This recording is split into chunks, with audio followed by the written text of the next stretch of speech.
Talk Law Radio with Todd Marquardt is sponsored by the Marquardt Law Firm and does not attempt to solve your individual legal problems upon the basis of information contained herein. Instead, contact an attorney to discuss the specific facts and circumstances of your unique situation. The views and opinions of this program do not reflect the views of the Salem Media Group. Order in the court. Be seated. It's time for Talk Law Radio with Todd Marquardt. Todd Marquardt, attorney at law in Texas. If you're a millionaire or a thousandaire, Talk Law Radio is now on the air. Call in with your business law question, your elder law question, veteran aid, Medicaid, build a business to get paid. 210-308-8867. Or ask a question online at marquardtlawfirm.com. That's MARQUARDT lawfirm.com. And now, it's Talk Law Radio with Todd Marquardt. Welcome to Talk Law Radio. I'm Todd Marquardt, on the radio, on podcasts, on Facebook Live, and on YouTube, also talklawradio.com. Today we're going to be talking about the definition of assisted living, but first let's begin with prayer. Dear God, thank you for this day. Thank you for all the gifts and blessings that you give to us. Thank you for giving us the opportunity to talk about this on the radio. And please forgive us for our sins, for our mistakes, for doing the wrong thing or failing to follow your will. Help us to follow your will more closely. And help Cyndi Pressler and I give good information to the listeners about assisted living. Pray all these things for your glory, for the good of your people, and for our own good. In Jesus' name, amen. Cyndi, welcome to the show. Good morning. So you are assisted living extraordinaire. You've done everything from beginning to end. And so there's a lot to talk about there. But first, I wanted to talk about you as a person. Where are you from? I'm a Texas girl, born and raised kind of several different locations in Texas, so west, north, south. Traveled in the east, but mostly come from West Texas. You've but been lived all over. All over Texas. Yep. Okay. Yes, ma'am. Yeah, I noticed on your resume you went to school in Odessa. I did. I started college there. So Odessa Junior College at the time, which is now University of Texas at Permian Basin. Oh, okay. Mm-hmm. And you, the whole time that you were in Texas going to school, did you know that you wanted to do assisted living or helping seniors or any of that? Todd, no. I was a young person with big dreams, and I just wanted to leave. I wanted to grow up, leave, be on my own. My dream was to go to school. I was a writer, and I wanted to follow that. I wanted to be also good at language, so I thought, I'm going to be a linguist. I'm never going to get married. I'm never going to have children. I'm just going to travel the world and be in foreign affairs or some kind of interesting life. Wow. Mm-hmm. Yeah, and so what changed? I just kept walking through open doors that opened for me work-wise. I did not finish that dream in college. I ended up getting married and having 4 children, and now 19 grandchildren and counting. Wow, and awesome. That just took a whole different life on, and everything that you're running from is probably exactly where you need to go. Yeah, So- I guess Noah had that story too. He did. I didn't know that at the time, or if I knew it, I didn't want to think about it. Right. But anyway. Okay. Share with us some of the different experiences that you had that led you to where you are today, being a consultant to help people become managers of assisted living facilities. You know, I think it's interesting in your life. You read a lot of things, and sometimes people of wisdom, older people will tell you, you know, they think back to their young days and the dreams that they had. I've always had a dream of owning my own business. I owned my own business. My first business was when I was 9 years old. I sold butter beans out of my own garden, out of my backyard. Okay. Daddy let me have the back row on the fence. Okay. And so I've had that in me forever. Sometimes it takes a long time to get to where you want to be, and then along the way, you forget about it maybe. Or you think, oh, that'll never happen, right? But the dream, I think dreams are given to you for a reason. If you have a really strong passion about something, it's probably what you need to be doing, but sometimes it takes a long time to wrap your mind around it, or situations, financials, other conditions in your life may not let you go that direction until there's a good time for that. Okay. So after you sold butter beans, what was the next step that led you to where you are here? Oh, just growing up. So butter beans, Girl Scout cookies, and then what is that group called in high school I was in? Junior Achievement. You know, we had to create products and market them and sell them and make a profit and track all of that and learn how to do all of that. Wow, that's a young entrepreneur group. Yeah, it is. They're a great organization. And my dad was an entrepreneur, always in his own business. I helped in the business, helped him keep books, those kinds of things, and just learned a lot. I was that kid that was at the Saturday morning farmers breakfast with Dad and all the farmers, listening and learning. And maybe I might have been sitting on the side reading comic books at the time in the little cafes, but I was listening and learning. Yeah. So it just took a long time to get there. Then you grow up and you have a family, and you're like, well, I can't jump off the cliff and run my own business. I got to have an income and take care of these kids and responsibilities. But somehow, and I give God the credit, what's that old saying? Even a blind hog can find something. Anyway, but I think God's always there. And whether you're acknowledging it or not, I don't think He ever leaves you alone. And so I don't think He left me alone, because the right doors opened for me along the way. Was I smart enough to take advantage of them? Yes. Did I realize what the big plan was? No. Well, tell us about some of those doors that you walked through. I started off at 17, preparing to go to college, earning extra money, working in my local nursing home. That was the jobs that were available. And so I did those 11 to 7 shifts at the time, and taking care of elderly people. I knew how to care for people. One of the jobs I had when I was 12, my first babysitting job, was working for the lady across the street from us who had twins unexpectedly and needed extra hands to help. And, I credit my parents for giving me that good work ethic and knowing how to serve, knowing how to make your bed and clean the house and do the chores that you didn't want to do. Everything teaches you something that you can use later on in life. So work ethic and just being able to follow directions and learn and apply what you learn, and most of all, be of service to the person that you're working with and for. And if you're open-minded to do that, I think doors open, opportunities come along the way, but you have to take advantage of them.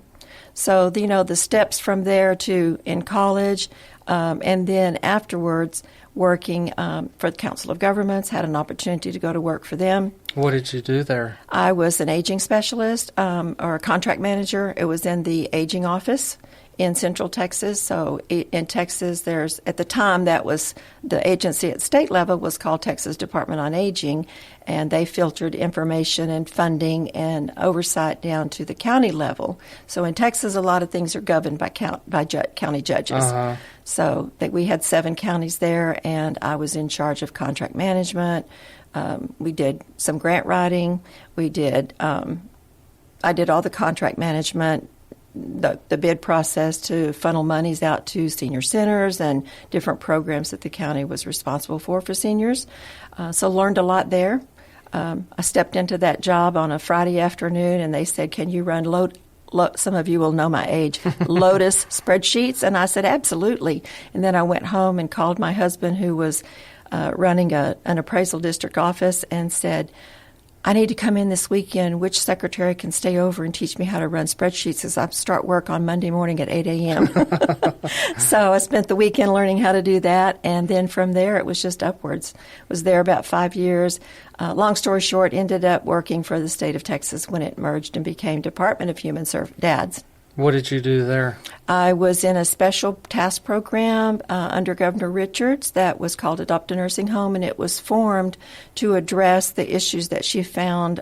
Some of y'all may remember her being in the news for going out and addressing abuse, neglect, and exploitation issues in senior population, specifically in nursing homes, and a lot of what we didn't know then. Really, we didn't call it assisted living. It was a lot of personal care homes, people that were just not taking care of things properly. And so she formed this task group to address education and training as they revamped rules and regulations. And her attitude was, if we're going to require people to take proper care and meet our expectations of care, then we need to also provide them a way to have education and training about how to do that. So it was an awesome opportunity. That was in the 90s, wasn't it? It was in the mid-90s, yes, sir.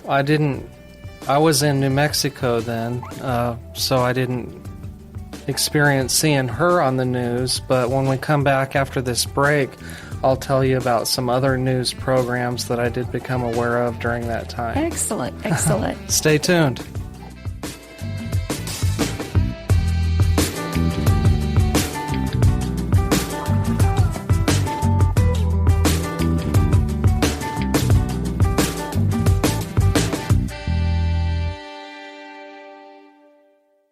Do New Year's resolutions scare you, upset you, make your eyes roll? We've all known someone who's tried and failed to keep their resolutions. But what if your resolution could bring peace of mind to you and your loved ones? Resolve to get your affairs in order. Last will, living trust, tax-protected inheritance plan, a gift to your loved ones, and a lasting legacy. Call Marquardt Law Firm today at 210-530-4278. That's 210-530-4278. Or visit marquardtlawfirm.com. Welcome back to Talk Law Radio. I'm Todd Marquardt, here with Cyndi Pressler, who has her own consulting business. Why don't you tell us the name of the business and how to get a hold of you if they're interested in learning how to be an assisted living manager? All right. My company is called ConsultCyndi.com, and it's an LLC, and you can find us by going to sending me an email at info@carehomeconsulting.com. That's the name of our website. You can find that on the web at www.carehomeconsulting.com. Great. And send me an email there, and you can schedule an appointment with us. We'll tell you how, and we give free 30-minute consultations for people interested in asking questions and finding out a little bit about who we are and if we can help them or not. Okay. So before the break, you mentioned Governor Richards and some work that you did for the state of Texas, and that was during the 90s, and I said I would talk about some news programs that I watched during the 90s. Well, during that time, my own grandmother was getting older. Her husband, my grandfather, passed away when he was only 60 years old. Goodness. He had pancreatic cancer, and so she was on her own. And from that day forward, she told us that she would have Alzheimer's disease someday. I don't know if she prophesied it or if it was a self-fulfilling prophecy, but anyway, this became her fear for the next 25 years. And part of the fear was because of Dateline 2020 and 60 Minutes were all doing the news programs about nursing home abuse and neglect. And so that corresponds with the same period of time you were working with the state of Texas. And so maybe that's why you're so passionate about helping people that want to start assisted living. It is, Todd. I did get a passion for it. I love history. My dad taught me to love history. And when I was working at the COG, one of my jobs was I had to understand how policy was made. How was it born? How was it written? Who was in charge of that? So I had a lot of opportunity. I had to interpret regs. I had to know the history, the Older Americans Act, Medicare, how all of that worked, how it filtered down from national to from the Administration on Aging to local government and in the state level, and how all of those things came to be and why. So that was passionate for me. And then with the opportunity, when I went to the state level, being able to teach, my mother always said you should be a teacher. And I used to hate it because people would ask me on the street, "Are you a teacher?" And inside I would go, "Grr, no, not going to be a teacher."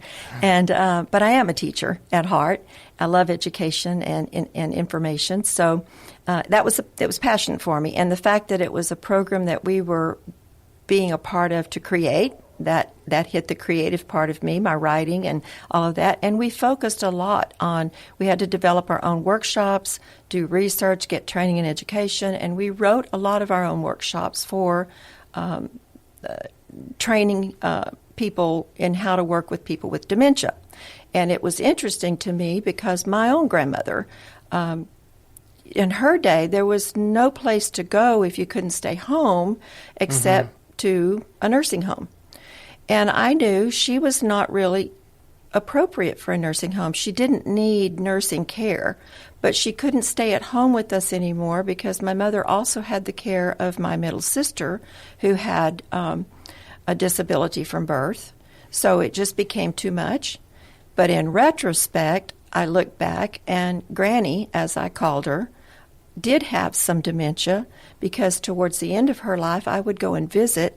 She would think that I was my mom, because I look a lot like my mom. Yeah. And she thought my first daughter, Sarah, who was 2 or 3 at the time, was me. So she would call me Mary Helen, and she would call Sarah Cynthia. And it always confused me, but interestingly enough, I have to tell this story because it's so sweet. On the day my granny passed away, she was in the hospital, and I was there visiting, but I had to get back home to the children, and I had to leave. My mom was standing beside the head of her bed. Granny was sitting up in the bed, and when I got to the doorway, I turned around and blew her a kiss and said, "Bye, Granny, I love you," and she said, "Bye, Pumpkin." That was my nickname that my granddad gave me. So in that small instant before she passed away, she remembered me. Yeah. She knew me. And that was such a gift. It was so sweet. Yeah, because thank you for sharing. I didn't mind that she called me Mary Helen. I didn't understand why. We just thought it was aging, that everybody that got old did that. It's not true. Not necessarily true. Right. Okay. Well, that's very touching, but I want to give our listeners some take-home information about how to provide the same care for their loved ones. And you started to get on your soapbox one time when we were talking about assisted living because there's so much confusion about what assisted living is and what it's not. So tell us, what do you want our listeners to know about assisted living? I think it's helpful for you to know if you're dealing with aging parents or loved one, it's helpful to know some information. So when you're trying to decide what do you need to do on their behalf or help them understand what they need to do, terminology, you may say, well, that's just semantics, but it's really not. Terminology is important when you're looking for the right living environment or support system for your loved one. So there's a difference between a nursing home, what we call a nursing home or a skilled nursing facility or a long-term care facility. There's an umbrella. Long-term care applies to anything that's long-term care. So that might be an institution, which an institution is, a facility is, a nursing home, a hospital, a rehab center, anywhere where there's going to be skilled care available. That's pretty much the Medicare definition for facility institutional care. So your loved one may need something more that didn't used to exist that now does that's wonderful. It falls under a category called residential care. The reason it's called residential is in assisted living, personal care home, those types of places. I'm going to get into a couple of other terminologies. That's where a person can go to live that doesn't need nursing care, but they still might need some care with what we call activities of daily living. They might need help remembering to brush their teeth. They may have arthritis and not be able to brush their teeth. They may have dementia and not remember what a toothbrush is. So there's all kinds of varying levels of things that a person might need help with. For example, I have trouble with my thumbs. I have to be careful about holding a heavy skillet on the stove. Do I need help with cooking? Probably eventually. It may be a dangerous activity for me. So there's varying levels of need, but all of those things can be provided in a residential setting, either in your own home or by moving to something called an assisted living. All residential cares are assisted living, whether you're licensed or not. And then there's a lot more detail to get into about what's the difference between a licensed assisted living and an unlicensed assisted living. I don't know how much time I have to go into that, Todd, but maybe you can direct me. Well, what I wanted to talk about was the ABCs of assisted living. Okay. Because that's how they differentiate the different licenses for assisted livings. There's a type A, a type B, and then the type C. You can talk about why it no longer exists. Okay. But let's start with A. Okay, so a type A community is a community where someone, let me use myself as an example. Maybe I'm not safe cooking anymore, but I've got all my faculties. I don't need help with anything else. Maybe I just don't need to be alone in a home cooking for myself. So maybe I can stay home and get meal service. Maybe I can stay home and the family takes care of me, or we get Meals on Wheels, or a caregiver to come in. Or maybe I don't want to be at home alone anymore. And that's a great time for me to start thinking about moving into an assisted living called Type A. Type A is for that senior who's still pretty independent or very independent. They might be in a Type A community that's an independent living where they have a lot of socialization. I don't want to take care of my home anymore. I want to be around other people that are like-minded. I want to be somewhere where I've got a cruise ship environment where I can get on a bus with friends and go traveling, or have meal service, but I don't need personal care. So if it's independent, what level of regulation is needed for that? Why is it regulated at all? Because any community that's 4 or more residents, whether they're Type A, large or small, Type B, large or small, they're required to be licensed, and that licensing governs 2 main categories: life safety. Is this community, is this property safe for a person to live in and be able to get out of in case there's an emergency? Is this property safe for a person to receive care? Okay. So, and independent living, you said that they don't need much help. Right. So if you qualify for Type A independent, if you can exit in case of an emergency, and you have to demonstrate this, you have to be able to exit on your own within a 13-minute window.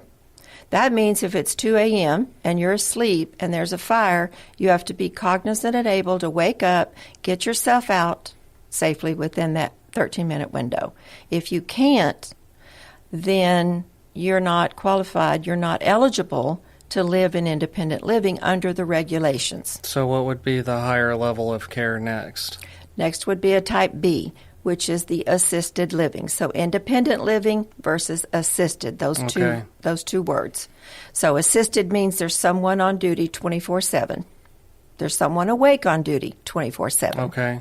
There might be a caregiver or one person that helps do laundry or whatever at a Type A, but they don't have to be there 24/7 and they don't have to be awake. Okay. So that's a big difference, because I might be that person at 2 a.m. that's groggy because of medicine I take or whatever, and maybe I use a cane, maybe I don't, but whatever reason, I am not going to be that person that can get out in case there's a fire alarm that goes off. I may wake up and be confused. I might be that dementia person. Mm-hmm. Might be that person in a wheelchair that doesn't get in and out of a wheelchair by myself. So I need someone on duty that's trained, that knows how to help me exit. Okay, so that's a Type B. Mm-hmm. Tell us what happened to Type C. Type C was our adult foster care program. It doesn't mean that adult foster care has gone away. It just means that under the rules of adult foster care, they were allowed to have 4 residents. there are a lot of other rules with that and regulations. However, when the rule just recently changed because they had 4, that kind of put them under the fire safety code, the life safety code of needing to be in a community that was licensed and that was oversighted for life safety, fire safety code, and meeting all those regulations, and they weren't. So they simply made a change and said Type C no longer exists. They're all going to be, if you're 4 or more people, you're going to be classed as a Type A or a Type B, large or small.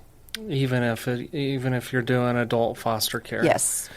So that leaves some communities or residences that are less than 4 that are totally unregulated? Yes, they're not oversighted at all. Those are individuals. Maybe it's a nurse, a doctor. Maybe it's someone who knows that they can give hopefully it's somebody that knows what they're doing. Exactly. So it's usually either someone who's been a nurse that wants to be in their own business and they are confident with their skill level that they can care for those people. It's someone who's been a caregiver for a long time. I could open a 3-person home. I've been a caregiver. Even if I hadn't been one, I could open one and still hire someone if I wanted to. We got to take a break. When we come back, I want to talk a little bit about the Alamo. Okay. Because today is a special day in history. And then we'll also talk about your CALM program, Certified Assisted Living Manager. Management. Okay, stay tuned.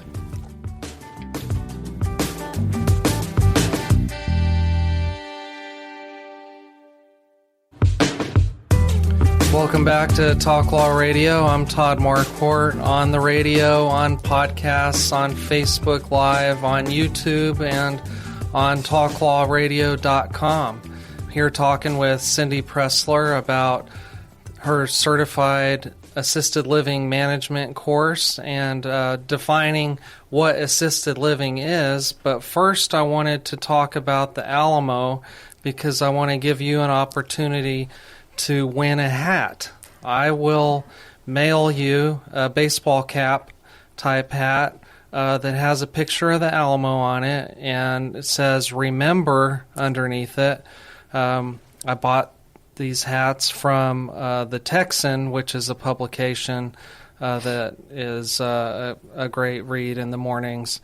But first, I want to tell you about a letter that William Barrett Travis wrote on February 24th, 1836.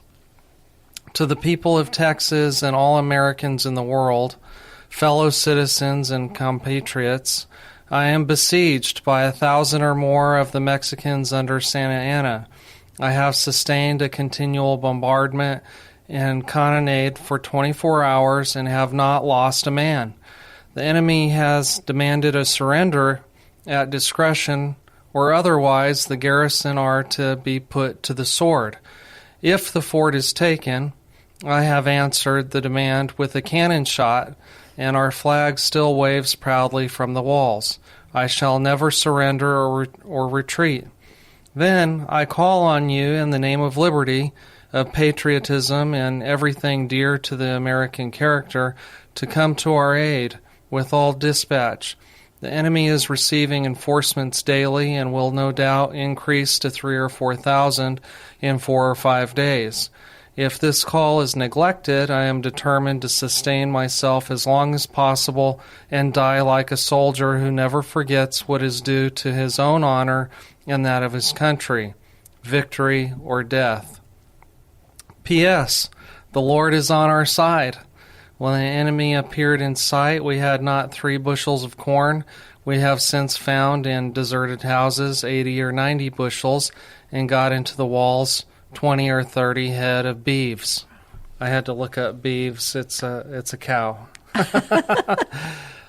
So if you want that hat that has a picture of the Alamo on it and says "Remember" underneath, you need to call the station at 210-308-8867, 210-308-8867, and I will give you a hat. Let's get back to assisted living. With your passion for teaching and your passion for seniors and older people receiving good care, you started teaching people who wanted to open up their own business, assisted living communities or houses, a certain program. And so I just want you to go through that program so that people can get an overview of all of the things that go into having a successful residential care home or assisted living. Okay. Can I say something about beeves first? Yeah. I love language, and so beeves is the way they used to spell beef. Beefs. It was really supposed to be F, but they used V in different letters like that back in the English, Old English. Right. So that's interesting to me. Uh-huh. And thank you for doing that, Todd. That just warms my heart, because as a child, Texas is a republic. And there's a reason why it's called the Republic of Texas. Other states are not called that. Right. So it has to do with some of that history. Anyway, thank you for that. So the CALM training, CALM, is Certified Assisted Living Management. It is a course that is required by the state of Texas Health and Human Service Commission. It is in their regulatory codes. There is a list of credentials that a person operating, managing an assisted living, licensed, should meet the criteria. And it might be that you have a medical degree, or you have a business administration degree, you have experience, but they add on that you also must complete a assisted living management course. There is a certificate that's issued after that. While the state requires it, and they also list what the content must be, and just like for a social work degree or anything else, professional, there must be a certain number of hours. The first year, it must be 24 hours of course completion, and then following annually, it must be 12 hours to renew your certificate. It is one of the things that a surveyor will ask for when he comes to do your life safety code survey, and when they come to do your annual or semi-annual reviews every 2 years, I think, or 3 it might be now. Anyway, in that course, let me back up a second. So while the state regulates and requires that and regulates the content, etc., they don't provide the course. So that course can be provided by accredited people, such as myself. You can accredit yourself, but we feel like we have that accreditation or that qualification to provide that training based on our number of years of experience, work history, our relations and connections with people that have worked for the state, that were in those programs, in regulatory. So we have great speakers. 2 of my speakers that work with us that provide the regulatory training of the course are Fred Worley, who was head of that department. He's an architect who wrote most of the code for the state of Texas. They were there during the years that I worked for the state. Dottie Acosta was in regulatory, working oversight and interpretive regulations for the surveyors. So 2 very credible individuals and speakers, and knowledgeable and well known in the state. And then we offer an individual speaker, usually about a total of about 7 additional qualified subject matter experts, we call them, to cover some of the other subject matter. So that subject matter might be such as Todd. Todd speaks for us in our group on our trainings about law. How does the law? What do you need to know about elder law or other types of business law, things that might affect you as an assisted living owner? What about risk management insurance? We have a speaker for that. We talk about dementia. Most of the time I'm the speaker on that, but we also work with the Alzheimer's Association and different experts giving training and education about all these different subject matters. The reason that the state adds this on and requires it is it's just like real estate or insurance or anything else you want to go into as a business. You need some education and information and an overview of the business that you're wanting to operate. So this gives you a perfect opportunity for a good overview of what is this industry about, what's the terminology, what are the regulations, why do I need to know it? And most of the people, I would say all of the people that take my course will come back and say, you were right. Now I know the right questions to ask. And how can in 3 days I learn all of that? It's because of the manner in which we design the course and the information. So running an assisted living is not difficult, but it is very detailed work, and you need to be knowledgeable. And if you don't follow the regulations, then the government shuts you down and you lost all your business money to get it started. Absolutely. The regulations are there because seniors are deemed as a vulnerable population, and vulnerable populations, people that are disabled, people with medical, people with all kinds of different reasons, income levels, whatever. There's special provisions in our Texas policies and procedures that actually starts at the national level to protect those populations and give modems by which we can provide their care and support. And we're expected to adhere to safety of environment and safety of care oversight. So mention something about these day 3 people. Can you see that? Yes, I can. So we structure our class. The class is structured in 3 days. It's a 24-hour course. If you're brand new, you'll need the 24-hour course. So day 1 to day 1.5, you're going to be inundated with the regulatory information, policies and procedures. Not only what are the regulations that I have to meet, but how do I apply those? How do I actually enact all of those? And then in the afternoon of day 2 and then all day on day 3, that's when we have the subject matter experts talk for an hour and a half at a time. Todd comes on and talks about elder law and veterans and different things. And there's time in the sessions for questions and answers. So it's a very interactive environment. It is on a Zoom, so it's from the comfort of wherever you are. And then you get an opportunity to interact with other participants that may be already licensed or may not be. And then on day 3, we offer subject matters such as we have a person skilled in lending or property acquisition. What do I need to know about looking for a home that's suitable to you? So it's really good because I've had clients that have jumped in and bought a home and then called for help, and they bought the wrong home, and it's going to cost a lot of money. So we have a motto at Consult Cyndi. It's called Start Right, Stay Right. That comes from my dad. That's my story on that issue, because if you start something correctly, which means think it through, make a plan, get some help, ask questions, then you have a greater percentage chance of staying right and being successful. And tell us, when is this next upcoming class? It's going to be March 11, 12, and 13.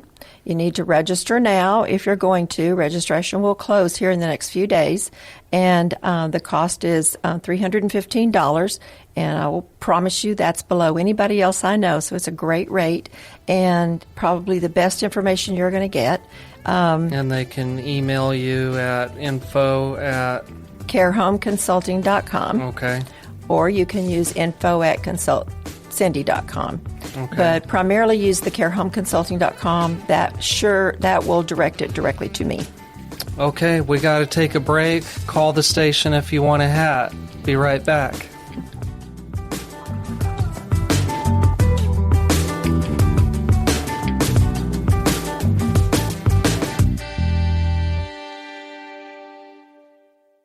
Do New Year's resolutions scare you, upset you, make your eyes roll? We've all known someone who's tried and failed to keep their resolutions. But what if your resolution could bring peace of mind to you and your loved ones? Resolve to get your affairs in order. Last will, living trust, tax-protected inheritance plan, a gift to your loved ones, and a lasting legacy. Call Marquardt Law Firm today at 210-530-4278. That's 210-530-4278. Or visit marquardtlawfirm.com.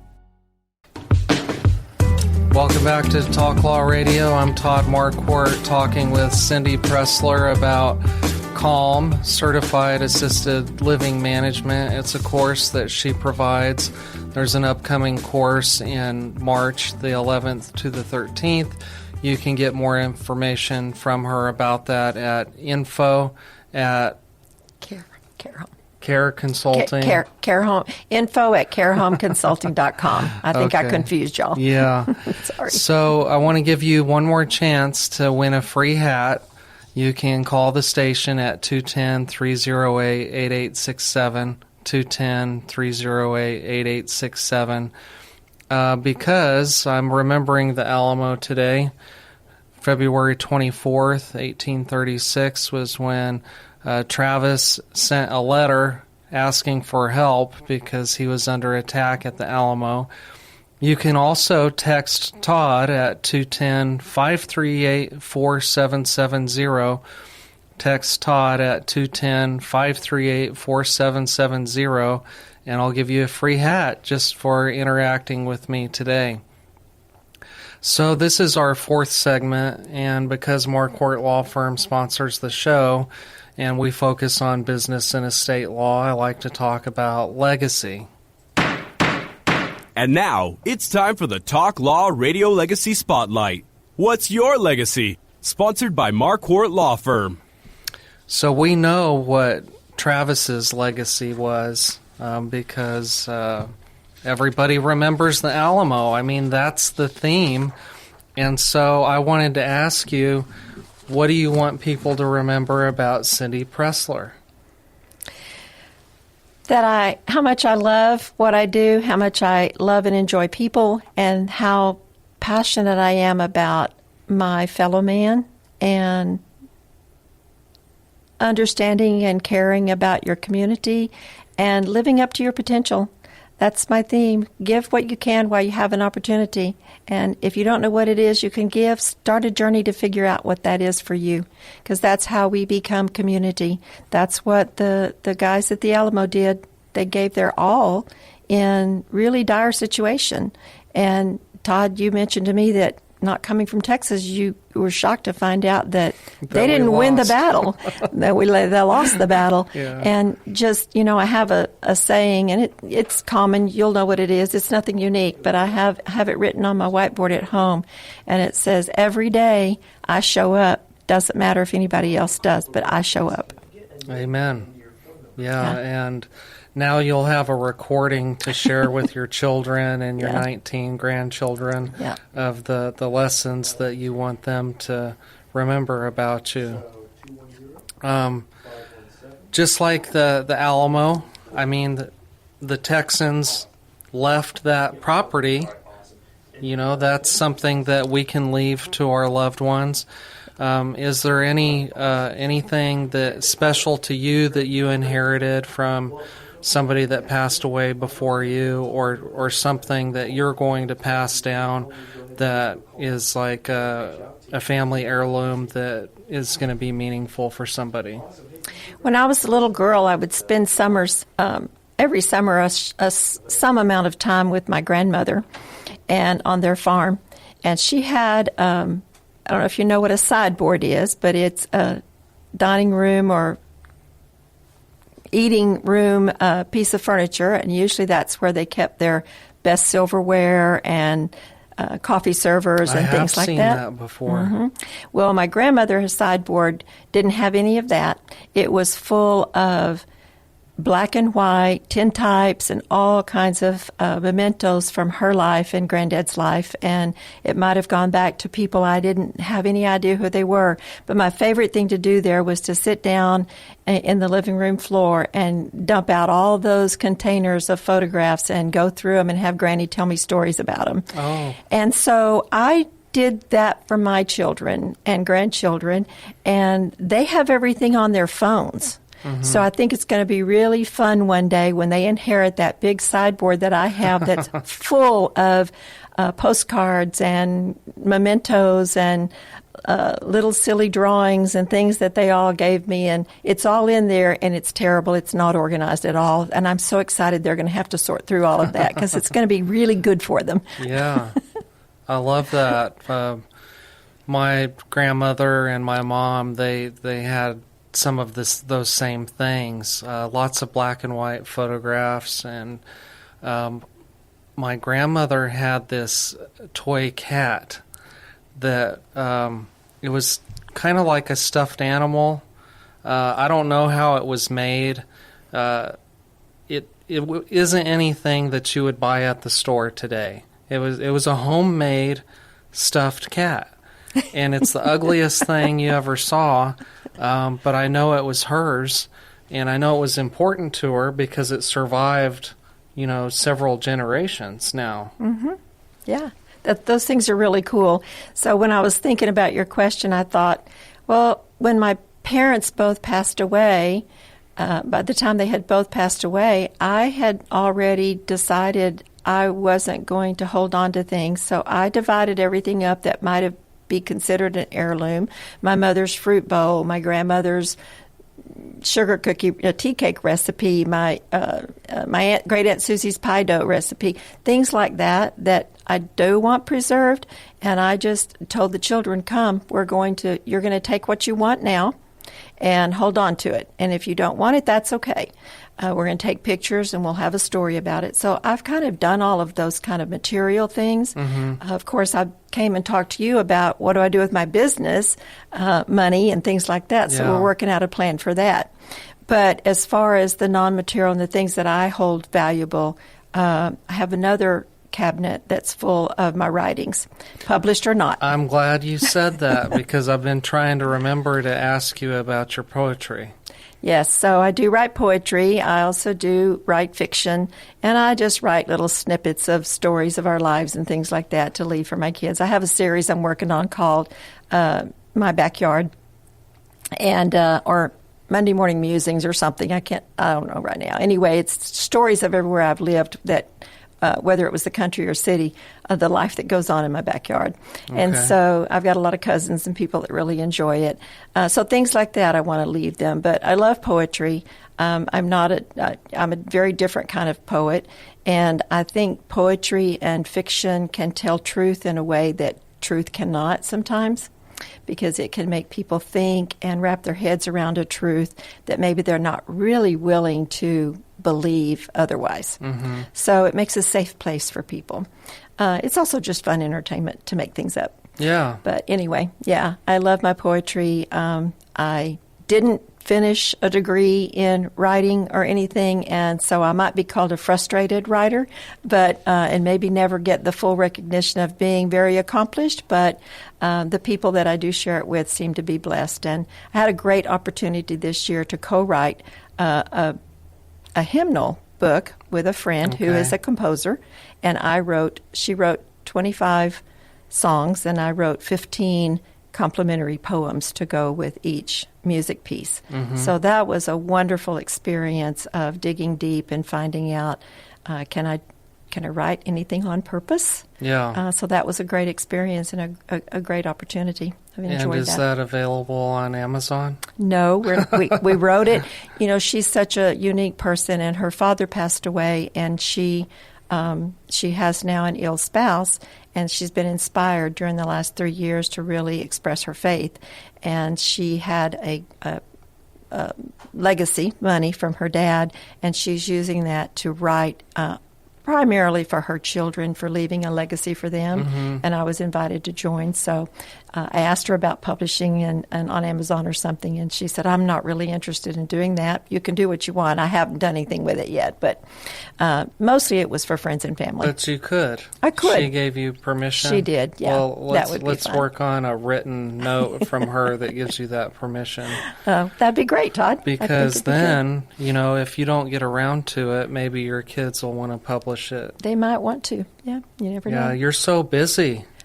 I am. I have a ton of things I want to do, and my passion really is writing now, and I'd like to, before I might lose the opportunity to be able to do so, I'd really like to pursue that and finish a couple of novels that I want to get written and stories for my kids.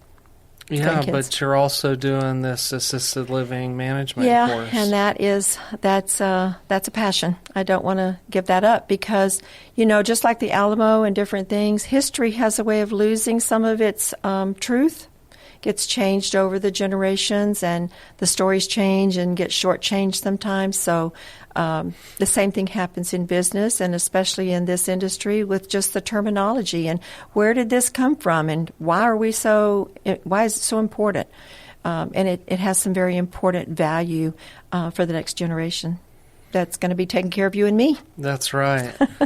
Going back to the course and your consulting, I was just imagining that maybe there's some assisted living operators out there that are already started. They've been getting along, doing the best they can, but maybe they're extremely frustrated. Maybe they're having a hard time making a profit. Maybe they're having a hard time with the state regulators. Mm-hmm. Can you help them? Yes, absolutely. Remember a few minutes ago I said the first time you take the course, it's required to have 24 hours of certification, and every year you have to renew at 12 hours. Why would you need to do that? Because rules change. Policies and procedures change.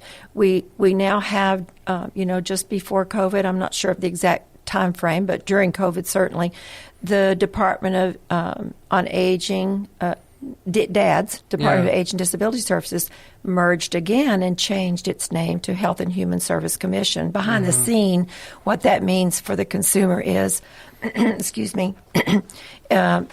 agencies merged, which means people's jobs merged, and you have new eyes looking at old regulations and a previous way of doing things, and that always means change.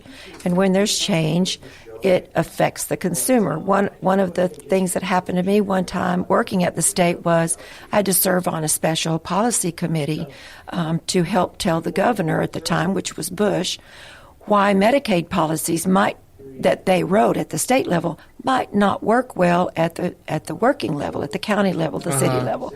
So that happens with everything. Is what we're doing working still? And so that's what's happening now. When you have rule changes, that changes the playing field. Right. So you might not know what those are. Maybe you're too busy running your assisted living in your business. I know that. I don't have time to keep up with the news because I'm so busy. Yeah. So I have someone that keeps me up with the news on important things. And that's kind of what a consultant does. That's what some of our CALM does. That's what we have once a month, which we don't publicize. Everybody who takes our CALM course can participate in our once-a-month lunch and learn training. Okay. So that helps people stay up, move forward. So if you're already operating, you may need help with rule changes and with how's that going to affect me. Okay. Well, we've come to the end of the show. Thank you for joining me. Welcome. I've had so much fun. Me too. Learning about the ABCs of assisted living. Yep. And you've heard it here on Talk Law Radio. Listen online on talklawradio.com or YouTube anytime. I'm Todd Marquardt. I'll talk to you later.